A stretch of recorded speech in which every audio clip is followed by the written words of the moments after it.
realmente leer, esto es el 0,5% del currículum del amigo. Es doctor en Ciencias Jurídicas y Sociales. Tiene currículum Profesor emérito de la Universidad de Buenos Aires, profesor titular del área de Derecho Penal de la Universidad Nacional de Avellaneda. Ha sido profesor titular y director del Departamento de Derecho Penal y Criminología de la UBA y es docente en numerosas universidades nacionales e internacionales. Es vicepresidente de la Asociación Internacional de Derecho Penal y de la Sociedad Internacional de Defensa Social. Es secretario ejecutivo de la Asociación Latinoamericana de Derecho Penal y Criminología. Es juez de la Corte Interamericana de Derechos Humanos. Fue ministro de la Corte Suprema de Justicia de la República Argentina entre el 2003 y el 2014.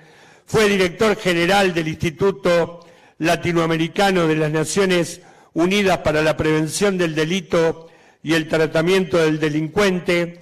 Ha recibido el Premio Estocolmo de Criminología y el Premio Hans-Heinrich Hesketh, lo dije bien, entre otros, leí hablando en alemán. El autor de numerosos libros y publicaciones, entre las que se destacan el Tratado de Derecho Penal, Parte General y el Manual de Derecho Penal, en coautoría con Alejandro Alagia y Alejandro Slokar. En busca de las penas perdidas y la palabra de los muertos, conferencias sobre criminología cautelar, entre miles de cosas más. Todos los abogados argentinos han estudiado con sus libros y es un honor que cierre esta primera charla, debate, el compañero doctor Eugenio Raúl Zaffaroni.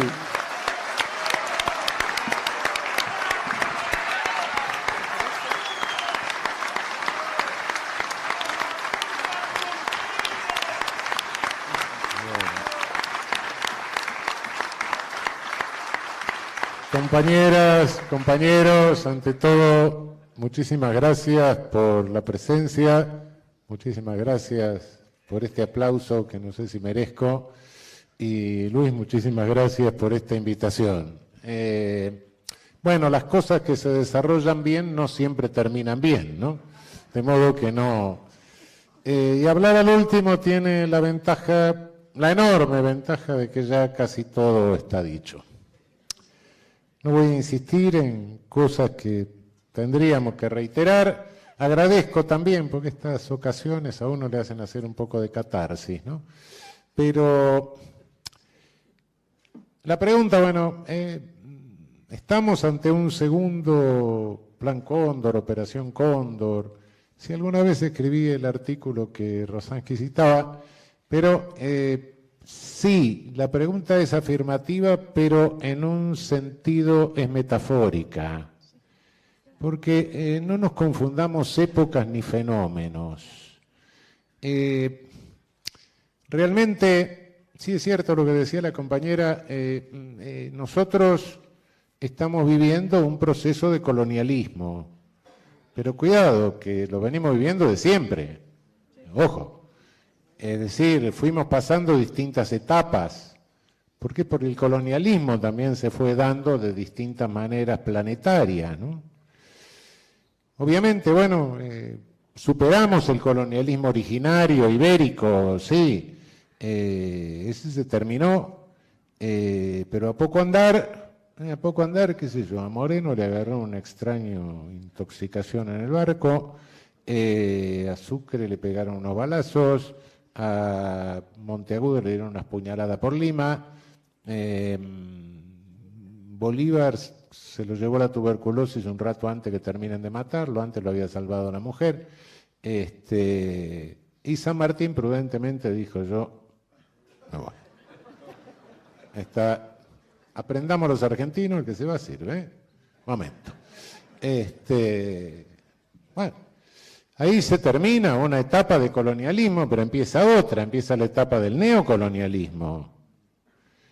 Y esta etapa de neocolonialismo se vale de nuestras, y genera oligarquías en cada uno de nuestros países, desde México hasta acá, desde el porfiriato mexicano hasta la oligarquía vacuna nuestra, desde el patriciado peruano hasta la República Bella brasileña. Bueno, y después, fundamentalmente, bueno, después era un imperialismo que estaba básicamente a la cabeza del cual estaba Gran Bretaña en aquel momento, salvo por el norte, donde ya se metía Estados Unidos, que le había hecho decir a Porfirio, pobre México, tan lejos de Dios y tan cerca de los Estados Unidos, ¿no? Pero después vinieron los populismos.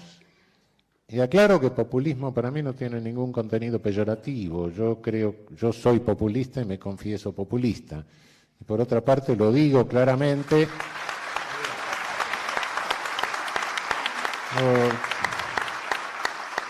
Lo digo claramente porque, no sé, sin los populismos no sé si nosotros estaríamos aquí vivos, si estaríamos más o menos sanos, si hubiésemos aprendido a leer y escribir y si hubiésemos llegado a la universidad.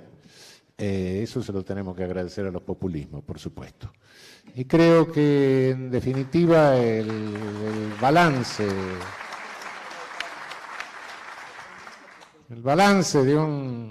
de América Latina, de un Lázaro Cárdenas, de un Apra, de un Haya de la Torre, de un Getúlio Vargas, de un Velasco Ibarra, de un Irigoyen, de un Perón, pueden haber tenido todos los defectos que se quiera, pero cualquiera de esos defectos es peccata minuta comparado con las atrocidades que han cometido quienes han querido desbaratar la obra de los populismos en nuestra región. En consecuencia, los populismos desbarataron bastante las oligarquías, las dejaron bastante tambaleando, casi desarmadas, la dinámica económica era otra, y bueno, después hubo una segunda etapa de neocolonialismo que alienó a nuestras Fuerzas Armadas a través de un largo entrenamiento con la llamada ideología de la seguridad nacional de origen colonialista francés, y tuvimos la dictadura de seguridad nacional, a las cuales responde el asunto del Cóndor. Bien. Pero seamos conscientes de que hoy el capitalismo ha variado en el mundo, no tenemos ya el mundo bipolar, una parte de esa polaridad se implosionó y la otra parte avanza en una forma de totalitarismo financiero, directamente, a través de corporaciones transnacionales, en un mundo bastante ficcional, que en definitiva también maneja un dinero bastante ficcional, por otra parte, y que se encubre con un discurso que se llama neoliberalismo. Un discurso autodenominado neoliberal, porque de liberal no tiene nada, realmente. El liberalismo habrá tenido muchísimos defectos, no lo vamos a negar, pero de alguna manera, sí, claro, no se le puede negar por una parte la pulsión liberadora del liberalismo, sí, fin del 18, comienzo del 19, etcétera, por más que tenía la cara oculta de que, claro, era la ideología de lucha de una burguesía que se había creado gracias al esclavismo y al colonialismo del resto del planeta, entre otros nosotros, claro. Pero bueno, esto de aquella pulsión liberadora no tiene totalmente nada. Es exactamente lo contrario. Pero bueno, ¿en qué estamos? Estamos frente a una etapa avanzada de colonialismo, frente a un colonialismo avanzado, quizá frente a un tardo colonialismo, no sé. Es una fase avanzada del colonialismo, que no se manifiesta ahora a través de militares que salen, ni de oligarquías que ya no existen, sino que se manifiesta a través de nuestros defectos institucionales, nos penetran a través de defectos institucionales y nos van desarmando los estados de derecho y van desarmando y debilitando a los estados. ¿Por qué tienen que debilitar a los estados? Y porque el poder corporativo, este totalitarismo, está ocupando el lugar de la política y el Estado es el lugar de la política. De modo que hay que desarmarlos, hay que debilitarlos, salvo en lo que hace a aparato represivo. El resto, no voy a entrar en detalles porque no tendría tiempo de hacerlo, pero las formas de debilitar no son iguales en toda nuestra región. Hay algunos estados a los que se les genera una violencia que le hace perder control territorial, hay otros en que la forma de penetración es distinta, pero fíjense ustedes cómo el actual gobierno, estaba por decir régimen argentino, llega, sí, me podrán decir, bueno, pero no, hubo otras cosas en Argentina, claro, llegó Uriburu, sí, claro, sí, ese bigotudo estúpido, sí, no, pero, bueno, pero el 55 bombardearon la Plaza de Mayo, sí. Ahora llegaron sin hacer ninguna de esas barbaridades, llegaron gratis. Entonces, bueno, es la misma estrategia colonialista, pero es otra táctica. Cuidado. Cuidado que nos entraron por donde no se nos había ocurrido. Sí, efectivamente. Y hoy estamos viviendo esta realidad de presos políticos, de Milagros Sales de sus compañeros, de Julio De Vido, de Esteche y bueno, y de los otros que, perdonen, no quiero seguir para no olvidarme el nombre de nadie. Estamos viviendo esta realidad que nos crean los medios de comunicación, porque cuidado, el medio de comunicación no es una cuestión de libre expresión, sí, es cierto, expresión libre, sí, es verdad, pero es mucho más que eso. El medio de comunicación nos crea realidad. Nosotros vivimos una realidad creada a través de los medios de comunicación, no tenemos contacto con la realidad. Yo no sé lo que pasa en Venezuela, salvo a través de los medios, no hay nada que hacerle. Tampoco sé lo que pasa en otro barrio, en una de esas, sino es a través de los medios. Y después cuando vamos a la carnicería, vio doña, esto lo que pasa, y la doña también, que sabe lo mismo que yo, a través de los medios nos vamos confirmando y nos vamos creando una realidad. Entonces, todos vivimos en una realidad creada. Y claro, concentración de medios, sí, junto a la concentración de riqueza, por supuesto. El aparato financiero se hipertrofió en relación al aparato productivo en el mundo y naturalmente concentró riqueza en la forma en que vemos que está concentrada en el mundo actual, y esto lo dicen todos, ¿no? Y también concentró esos aparatos de creación de realidad. A través de esos aparatos de creación de realidad no inventan una táctica del todo nueva. Si ustedes se meten en Internet y buscan los 11 principios del amigo Goebbels, van a ver que este personaje que se nombró acá en la mesa, ecuatoriano, no hace otra cosa que utilizar los 11 principios de Goebbels. De modo que en ese sentido tampoco son muy creadores, son creativos. Bien, esta es la realidad colonialista de este momento.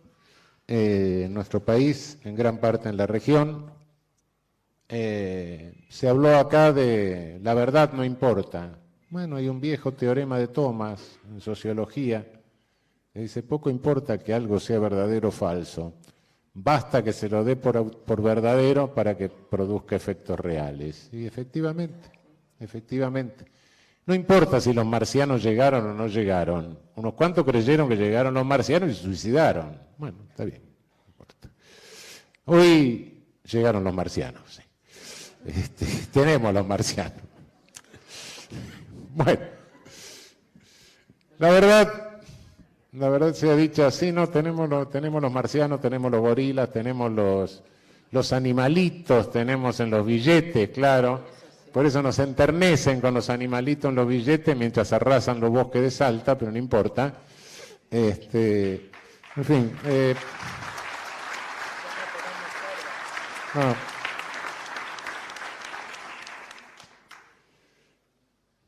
esto termina. Porque cuidado, yo no estoy muy de acuerdo o no estoy muy seguro, por lo menos, de que esto sea un programa llamado neoliberal. No estoy muy seguro. Cuidado con lo que estamos hablando. ¿No será que los personeros que estaban encargados de hacer eso hicieron otra cosa? Es lo que me pregunto. Porque, confieso, en algún momento tuve temor, digo, y esto no nos lo vamos a sacar de encima 8, 10, 12 años. Porque pensé, que tontos no son, que podían hacer alguna cosa más o menos a lo Piñera,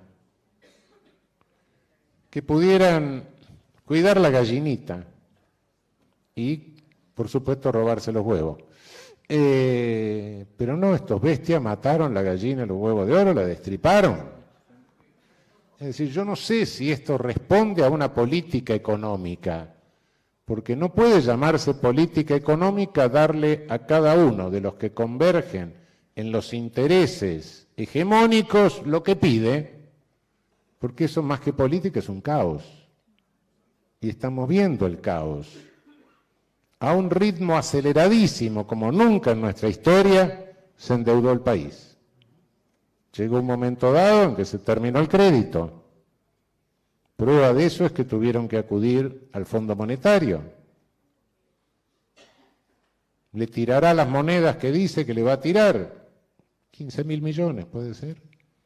En el 2001 también se tiraron 15.000 millones.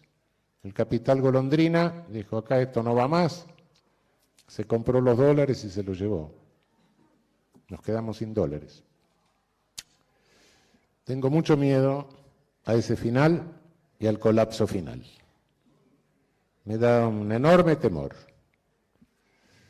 Las veces que colapsaron estos programas económicos, que por cierto fueron llevados con mucha mayor lentitud, no a la velocidad loca que se llevó esto, pero cuando colapsaron provocaron desastres.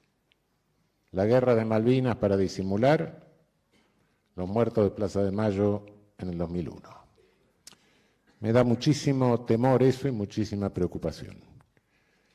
Después eso saldrá, el resto sale. Pero si hay muertos, eso no los podemos resucitar. Ese poder no lo tenemos. Cuidado con eso.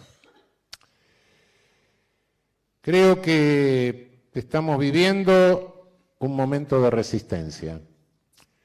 Y en la resistencia no podemos estar deprimidos. Con depresión no se puede hacer resistencia.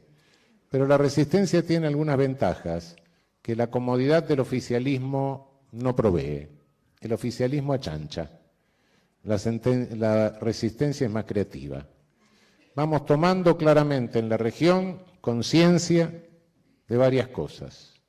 Una es la conciencia regional que evidentemente se está reforzando a través de que estamos viendo una ola de colonialismo muy homogénea y regional. Y en segundo término, creo que la utilización, el lawfare que le dicen, yo creo que es lawfare, lejos del derecho, pero no importa, la utilización, la manipulación de poderes judiciales nos está haciendo acabar con la imagen del juez aséptico, aideológico, apolítico, asexuado. Un tipo que si llega a existir hay que someterlo a una medida de seguridad realmente, porque es peligroso para la sociedad. No.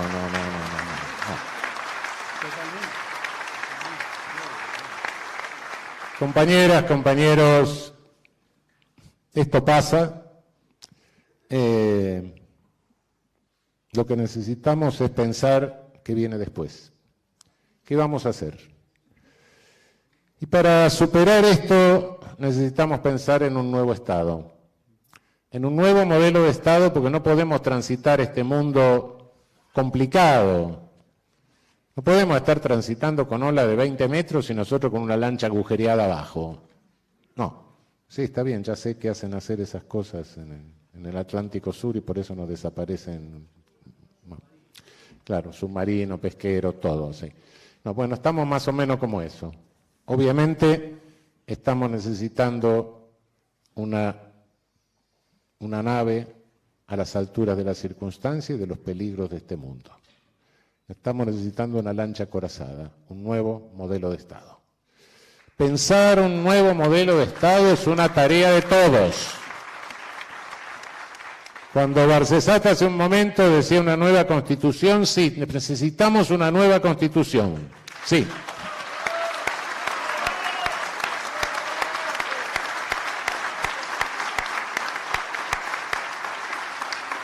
Porque una nueva constitución es un nuevo proyecto de Estado. Bueno, es eso lo que necesitamos. Y eso, cuidado, no es labor de juristas, es tarea política. Los juristas tenemos que llegar para envasar el producto.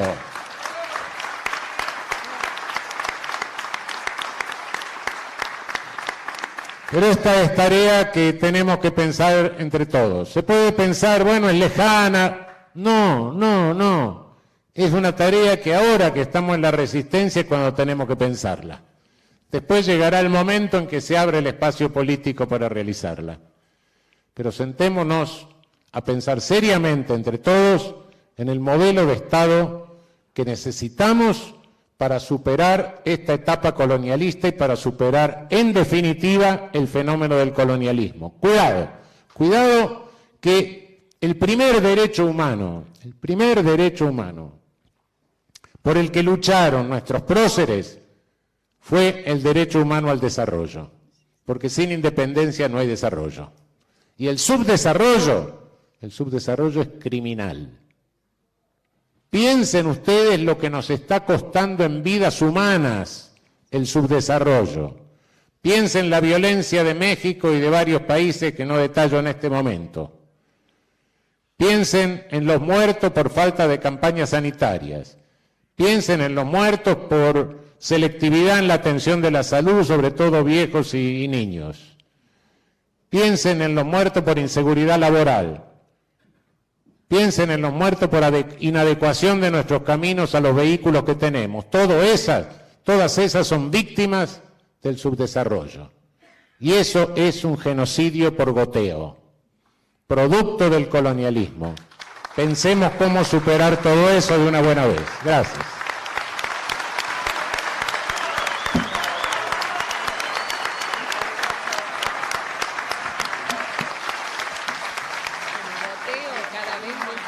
AM 740. Radio Rebelde. Alta Radio.